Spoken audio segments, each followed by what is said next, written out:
What happens if a course of study or the educational plan changes, even if it changes before the next annual review of the IEP? Can you please review what happens in a situation like this and the whole concept of the education plan, again, as a long-range education plan for the student? If we go back to the metaphor of thinking about this, similar to a freshman in college who sits down with an advisor, and the advisor says, okay, here's your major minor, let's map out a 4-year college plan for you. Here's what you need to take freshman, sophomore, junior, senior year, right? So that now this kid who's a freshman in college can see in 4 years they can graduate and get out of here and get on with life. That they're going to have their major courses, and here's what the major courses are, and here's how we're going to schedule it out. Now, is it likely that there will be semesters where that student won't be able to take that course for whatever reason? Could be it's not offered. What happens then?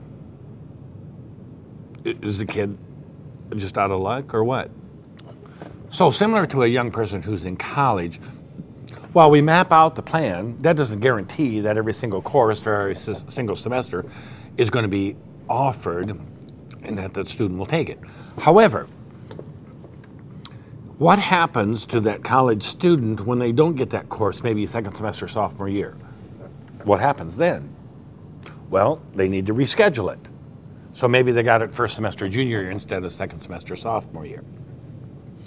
My belief is this, is that that's going to happen in high schools. But part of the problem in high schools is that we're only thinking 1 year. And that's it, and that's all we plan for. So part of the change in practice and thinking is that we have got to look long range, beyond just 1 year. And that while we schedule it out over a 4-year period of time or whatever period of time that's long range, that doesn't guarantee that that course is going to be offered on that particular semester in that particular year. If not, then we'll make adjustments. And that maybe what happens is that the student takes it, instead of their sophomore year, they take it in their junior year. Or maybe that course is offered online, or there's another way to provide that course, or it's community-based, or any number of different things, if that course is an important part of that student's instructional program that gets them to their measurable post-secondary goals. So it's a matter then of understanding that while we have the plan, it doesn't necessarily mean that you're going to get it on that particular year, but it is the plan. And as time goes on, every year we're going to sit down. Every year we're going to sit down and do an annual review. And in that annual review, part of the review is looking at the course of study. Where are we at? What needs to be done? What courses need to be taken yet? And when can we schedule those? And what's happened?